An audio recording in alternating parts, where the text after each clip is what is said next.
Mga kababayan nating seniors, kung kayo ay kasalukuyang nagtatanggap ng SSS pensyon or baka naman mayroon kayong asawa, magulang o kapatid na umaasa sa kanilang buwan ng SSS, pakinggan ninyo ito ng mabuti dahil ang balitang ito ay direktang nakakaapekto sa inyong bulsa ngayong Abril. Kumpirmado na ng Social Security System, ang ika-13 buwang pension bonus ay darating na. Hindi ito chismis, hindi ito hinala. Opisyal na ito at maraming seniors ang hindi pa alam ang eksaktong petsa, ang tamang halaga at kung ano ang kailangan nilang gawin para masigurado na hindi nila makaligtaan ang pera. Isipin ninyo ito. Kung ang inyong buwanang SSS pensyon ay Yixnauan, ang ika-tour price, buwang bonus ay katumbas din ng ₱1,000. Isang buong buwang dagdag na kita na dumadating sa iisang buwan. Para sa maraming pensioners, ito ang pinakamahalagang bayad ng buong taon. Ito ang pera na ginagamit para sa gamot, para sa apo, para sa bayarin sa bahay. Kaya huwag ninyong hayaang lumipas ang Abril nang hindi ninyo natatanggap ang inyong karapatang ito. Sa video na ito, tatalakayin natin ang lahat. Kung sino ang karapat-dapat, kung magkano ang matatanggap, kung kailan eksaktong darating ang pera, kung paano ito matatanggap sa bangko or sa bayad center, at kung ano ang mga karaniwang pagkakamali ng mga pensioners na nagdudulot ng pagkaantala o pagkawala ng kanilang bonus. Manatili kayong nanonood dahil sa bandang huli ng video na ito, may espesyal na tip ako para sa inyo tungkol sa kung paano ninyo maaaring mapakinabangan ng higit pa ang pera na ito. Ang unang tanong na lagi nating naririnig ay ito: ako ba ay kasama? Ang sagot ay simple. Kung ikaw ay isang regular na SSS pensioner, ibig sabihin tumatanggap ka ng buwanang retirement pension mula sa SSS at ikaw ay aktibong nakarehistro at nakatanggap ng pensyon sa loob ng taon. Karapat-dapat ka sa ika-13 buwang bonus. Kabilang dito ang mga pensioners na nasa retirement, ang mga disability pensioners at ang mga survivor pensioners, yung mga asawa o anak na tumatanggap ng pensyon sa ngalan ng namatay na miyembro. Ngunit may isang mahalagang detalye na dapat nating tandaan. Kung nagsimula kang makatanggap ng pensyon sa loob ng taon, halimbawa, noong Hulyo ng nakaraang taon, ang iyong ika-13 buwang bonus ay ibibigay ng proporsyonal. Ibig sabihin, hindi ka matatanggap ng buong uno. Kung 6 na buwan ka lang nakatanggap ng pensyon, matatanggap mo ang kalahati ng iyong buwan ng pensyon bilang bonus. Kaya para sa mga bagong pensioners, huwag kayong mabigla kung ang inyong tinatanggap na bonus ay mas mababa kaysa sa inyong inaasahan. Normal iyon. At para naman sa mga miyembro na hindi pa retired pero nag-a-apply na ngayon para sa pensyon, makinig kayo. Kung ikaw ay sasali sa bilang ng mga pensioners bago mag-April 15, may pagkakataon ka pang maisama sa listahan ng mga makakatanggap ng bonus ngayong taon. Kaya kung matagal na ninyong pinaplano ang pag-file ng inyong retirement claim, ito na ang tamang oras para kumilos. Ngayon, pag-usapan natin ang numero dahil dito talaga ang interest ng lahat. Ang ika-13 buwang pension bonus ay katumbas ng inyong basic monthly pension. Hindi ito isang fixed na halaga para sa lahat. Ito ay nakabatay sa inyong personal na buwanang pension amount. Halimbawa, kung ang inyong buwanang pension ay PH5,5, ang iyong bonus ay PH5,5 din. Kung 10,000 ang iyong buwanang pension, PH10,000 rin ang iyong bonus. Simple lang ang formula. Kung ano ang iyong monthly, iyon din ang iyong ikatundi na buwang bayad. Ngunit narito ang isang bagay na maraming seniors ang hindi alam. Ang ika-13 buwang pensyon ay hindi kasama sa income tax computation para sa karamihan ng pensioners. Kung ang inyong kabuang taunan ng pensyon ay hindi lalampas sa PH1000, malaya kayong makatanggap nito ng walang bawas na buwis. Ngunit kung mayroon kayong ibang pinagkukunan ng kita bukod sa pensyon at ang inyong kabuang kita ay malaki, mabuting kumonsulta sa isang accountant o sa pinakamalapit na BIR office para masigurado ang inyong sitwasyon. Ngayon, may isang bagay ding dapat tandaan tungkol sa mga benepisyong pangkalusugan.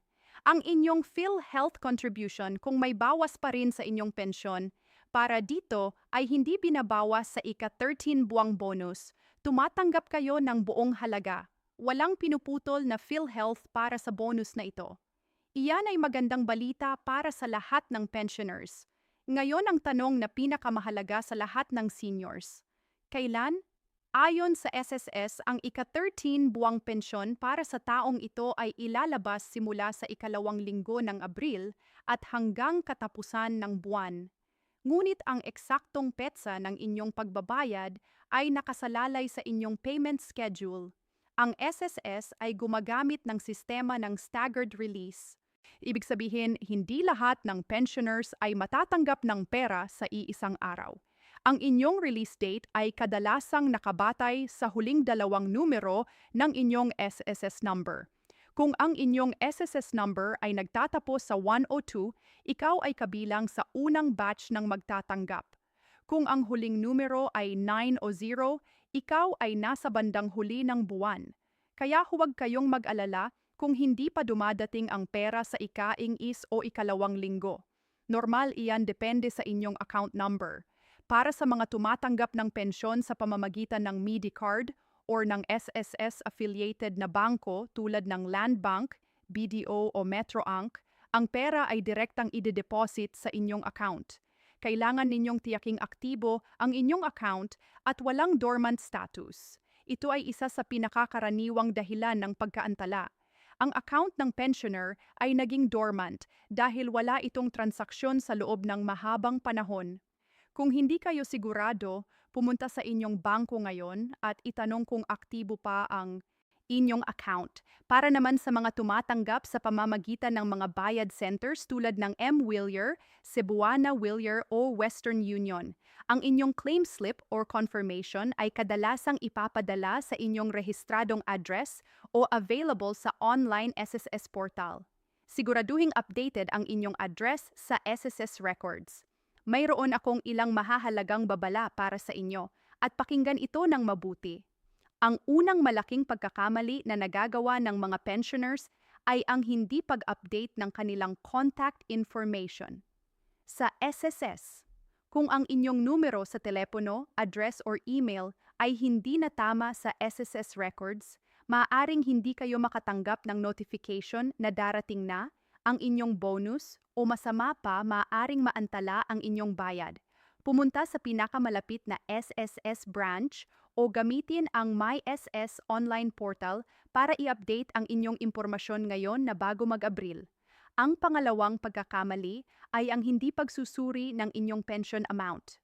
May mga pagkakataon na ang buwan ng pensyon ng isang miyembro ay hindi pa naaayos pagkatapos ng mga pagbabago sa SSS contribution rates o pagkatapos ng pagpasa ng mga batas na nagtaas ng minimum na pensyon. Kung ang inyong pensyon ay hindi dumaan sa benefit review sa nakalipas na 3 taon, maaaring may kakulangan sa inyong tinatanggap. Ang SSS ay may programa para sa pension review na maaari ninyong hilingin ng personal sa kanilang branch. Ngayon naman, pag-usapan natin ang mga hidden benefits na maraming seniors ang hindi nakukuha. Una, kung kayo ay may kapansanan na na-diagnose pagkatapos ninyo mag-retire, maaari kayong mag-apply para sa dagdag na benepisyo sa ilalim ng SSS Disability Provision kahit na retired na kayo. Ito ay isang benepisyo na halos hindi alam ng karamihan. Pangalawa, ang mga senior citizen na SSS pensioner ay may karapatang sa dagdag na diskwento sa mga SSS-accredited na ospital at klinika para sa mga medikal na pangangailangan. Do ay bukod pa sa inyong PhilHealth at senior citizen discounts. Pangatlo, ito ay napakahalaga para sa mga may asawa o anak. Kung ang inyong pensyon ay kasalukuyang mababa dahil sa maliit na contribution noong aktibo kayo, maaari kayong mag-apply para sa pension upgrade sa pamamagitan ng pagpapakita ng inyong original na SS contributions records. May mga kaso kung saan ang mga member records ay hindi kumpleto sa SSS database at ang pagpapakita ng inyong original na receipts or employer certification ay nagdudulot ng pagtaas ng pensyon. Para sa mga seniors na kailangan pang pumunta sa SSS office, mayroon akong ilang praktikal na payo na makakatipid sa inyo ng oras at lakas. Una, Huwag pumunta sa SSS branch sa simula ng linggo lalo na sa Lunes at Martes. Ito ang pinakasiksik na araw dahil maraming employers at members ang nagko-comply ng mga deadline. Ang pinakamahusay na araw para pumunta ay ang Miyerkules o Huwebes at ang pinakamabilis na oras ay sa pagitan ng 10 ng umaga at 1200 ng tanghali. Pangalawa, gamitin ninyo ang priority lane para sa mga senior citizen. Lahat ng SS branches ay may dedicated na senior citizen lane at kung hindi ninyo ito ginagamit, mas mahihirapan kayo. Huwag mahiyang sabihin sa guard na senior citizen kayo at kailangan ninyo ng priority access. Ito ay inyong karapatan at protektado ito ng batas. O banglo, kung kayo ay may kasama na mas bata kaysa inyo, anak, apo, o katulong, huwag kayong mag-atubiling magpadala ng proxy basta mayroon silang dala na inyong special power of attorney, valid ID ninyo, at valid ID nila. Ang SSS ay tumatanggap ng mga authorized representative para sa karamihan ng transaksyon at nakakatipid ito ng malaking lakas para sa mga seniors na may karamdamang nagpapahirap sa pagbibiyahe. Para sa mga gustong gawin ang lahat online, ang SSS portal sa website ng SS ay nagpapahintulot sa inyo na tingnan ang inyong pension ledger, i-verify ang inyong release date para sa ika-13 buwan, at i-update ang inyong personal na impormasyon nang hindi na kailangan pang lumabas ng bahay. Kung hindi pa kayo nakaka-register sa portal, maaari kayong humingi ng tulong sa inyong anak o apo or pumunta sa SS branch at hilingin sa staff na tulungan kayong mag-register. Ngayon, pag-usapan naman natin ang pinakamahalagang bahagi kung paano natin gagamitin ng matalino ang ika-13 buwang bonus. Alam ko na maraming seniors ang maraming pangangailangan at ang tukso ay gastusin agad ang lahat sa sandaling matanggap. Ngunit nais ko kayong mag-isip ng maigi bago ninyo hawakan ang pera. Una, ibukod muna ang pambayad sa inyong mga pangunahing gastusin sa susunod na 3 buwan. Ang gamot, ang bayarin sa kuryente at tubig at ang pagkain. Gawin inyong priority ang mga essentials bago ang anumang iba pa. Ito ay tinatawag na pay yourself first, ang pagprotekta ng inyong kinabukasan bago ang lahat. Pangalawa, kung mayroon kayong utang sa bangko o sa informal lenders, lalo na kung mataas ang interest, gumamit ng maliit na bahagi ng inyong bonus para mabawasan ang utang na iyon.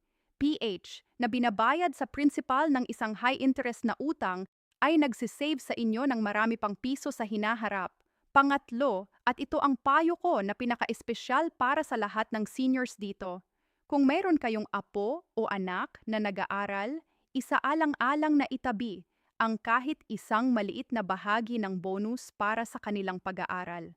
Hindi kailangang malaki, kahit 2,000 o 3,000 na nakatabi, para sa susunod na enrollment ay malaking tulong na.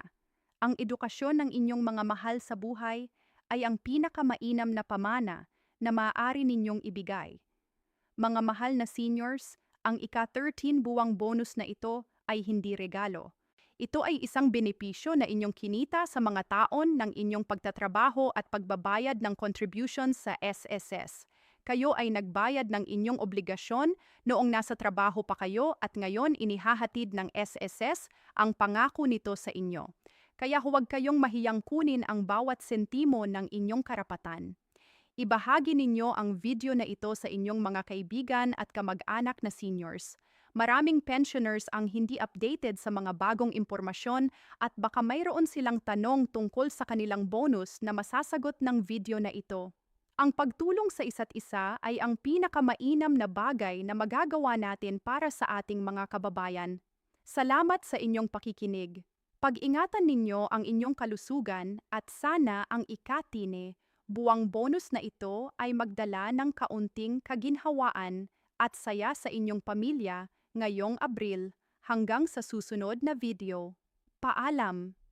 M.